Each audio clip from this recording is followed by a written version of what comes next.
So recently, I started working at a movie theater. Now I get to watch free movies. Most of them so far have been crap, but I recently saw one in particular that I just couldn't ignore, so I figured I'd give this a shot.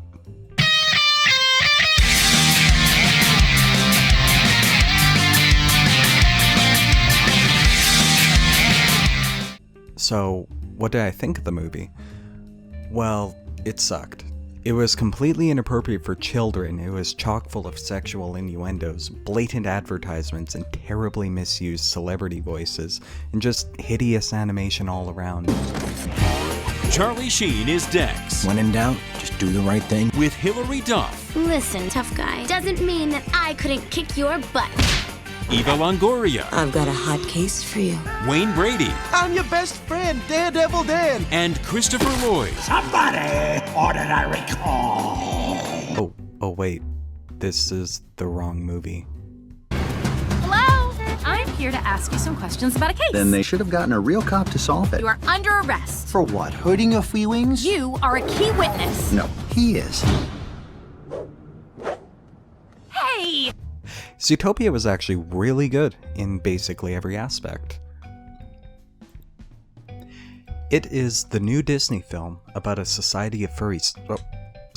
The politically correct term nowadays is Anthropomorphic. individuals, in which layman's terms means animal people. The film follows a small-town rabbit girl named Judy Hopps as she seeks out her childhood dream of becoming the first rabbit police officer and make the world a better place. She moves to Zootopia, a city where mammals of all shapes and sizes can coexist thanks to a peace treaty made by their ancestors, and she manages to become a meter maid, since the chief isn't too fond of her presence in the force.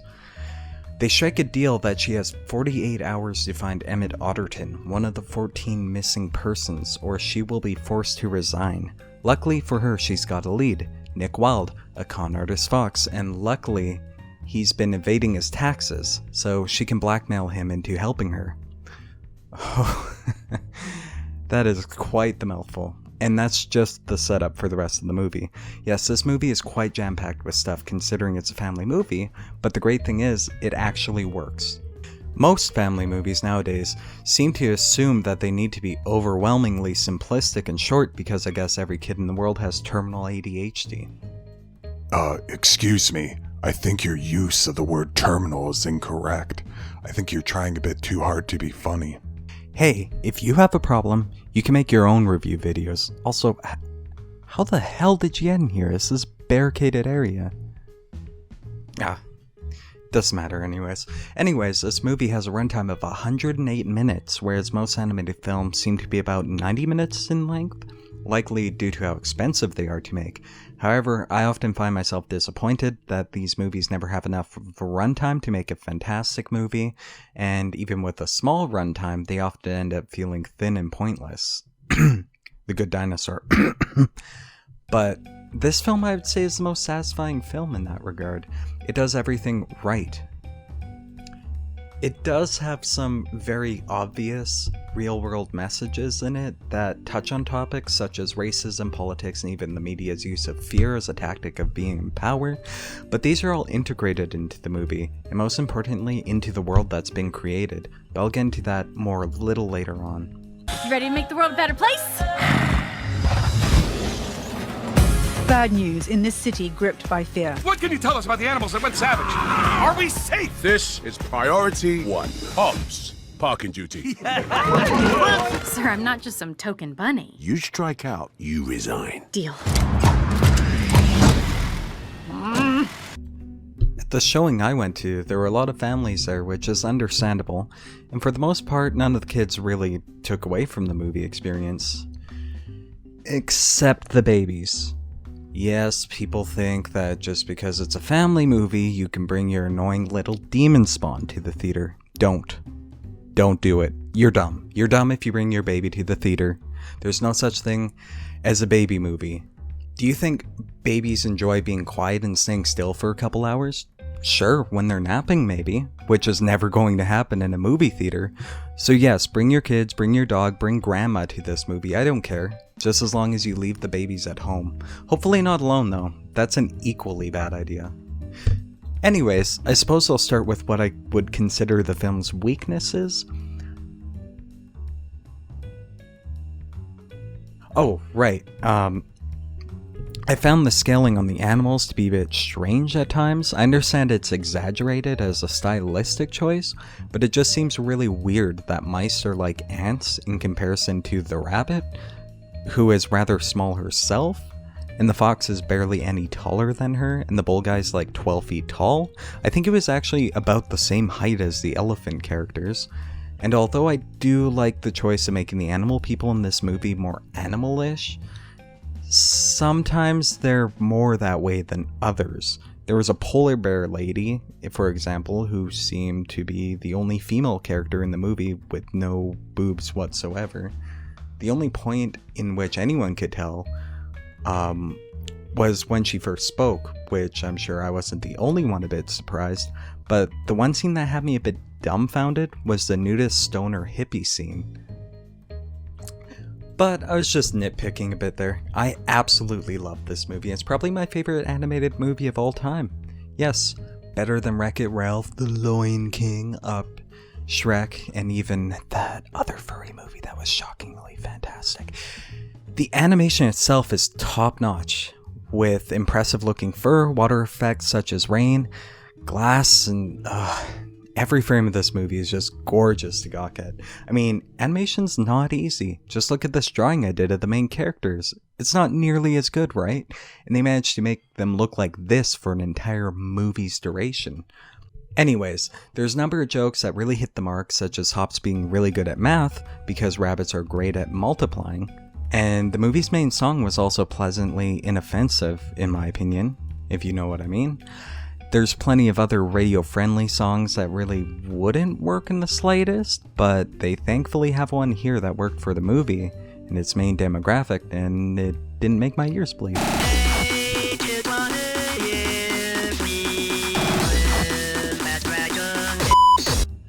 Not that that song makes my ears bleed, but you can surely agree that it would be misused, if that were the song that was used. Anyways, there are a few strategically placed emotional scenes which are as effective as they are manipulative. Mild spoilers here, but our fox guy eventually opens up to carrots here and explains that when he was a kid, he wanted to become the first fox in what was essentially their Boy Scouts group. Unfortunately, instead of welcoming him, the other kids muzzle him and humiliate him, causing him to give up on being who he wants to be, instead just being what he can only be in the eyes of others, a sneaky fox. Now, the real spoilers are coming up, so skip to this time code down here if you like to avoid them. So, Wild and Hops eventually cracked the case together. It turns out the 14 mammals that went missing were all of the predator variety, and they had gone savage, as it were, and the mayor, a lion, imprisoned them unlawfully in order to keep the image of predators like himself clean.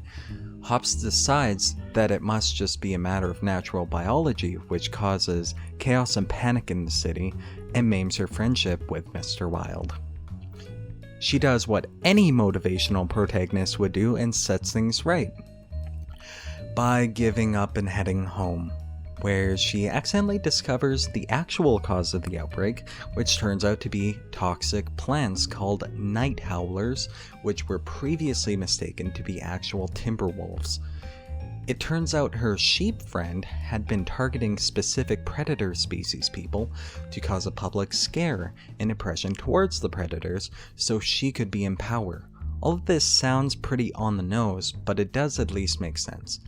It works in this society, and also they have sort of a message that if you are really passionate about something, you should do it even if others don't believe in you.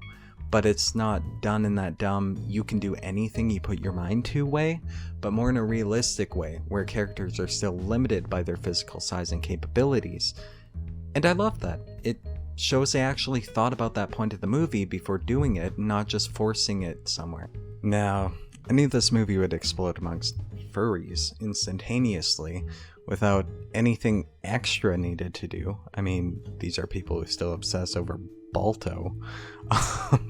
But I found just recently, actually, this movie was indeed marketed towards furries as well, which is fine, I suppose, but let's be honest, it's a bit unnecessary. I mean, just...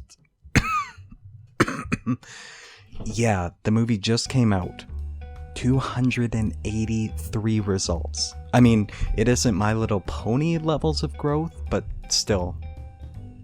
But back to the actual film itself, it has the tiger guys dancing with their booty shorts, the nudist stoner hippie scene that I previously mentioned, the macro scene, the use of the word anthropomorphic, which no kid in the world would be capable of even repeating, and this email sent by Allied Integrated Media, who were contracted by Disney themselves to market the film, and the email said this: "Hello, Fur Life. My name is... and I'm representing Walt Disney Studios. Our next film being released is Zootopia, and it is about a world inhabited by animals, all living in peace together. The pictures of the members of your group all looking like animals are incredible and align perfectly with the film. All of you could live peacefully in Zootopia. It would be great for you all to share these photos on social media platforms such as Instagram and Twitter. You can take new photos of each other and share these new photos online, using the hashtags #Zootopia and #ZooU. You can be representing Zootopia, and the participants can receive film-based items such as the poster and rabbit or fox crowns. This can be a lot of fun, and your group seems perfect to participate. If you're interested, start posting the photos today and email me at blah blah blah @alliedim.com. Thanks." Okay, I'll be honest here. Well, you guys can already guess, right? I really like aminals, especially in terms of artwork and stuff. I watch all these sorts of movies, I draw practically nothing but animals, and that's the way it's been ever since I started drawing back in grade 8, but big shocker, I don't really consider myself a furry. I know it might seem weird to some, but you don't have to look like this to enjoy watching a film like this. It just really works for me on every level. It's cute, it's sweet, it's nice, and it's cool. You see people every day. Anthropomorphic characters are something you never see in the real world. They're a form of creativity and imagination at its most sincere, in my opinion, whereas humans are the norm. They're the standard, they're boring and cliche if I'm gonna be really extreme 2252 about it. Although, if I'm going to give advice to Disney's furry marketing board, if you do a bit of research, you'll find that 90% of Furies aren't so much interested in seeing these two together as they are in seeing these two together. Anyways, in closing, this movie is no pickle shy of a cheeseburger, whatever that's supposed to mean. I'd give it a perfect 5. It's a must-see film for everyone, except your stupid babies. Though I do have to ask one question: if they live in a peaceful society of mammals, what do the carnivores eat? Okay, well anyways, I should...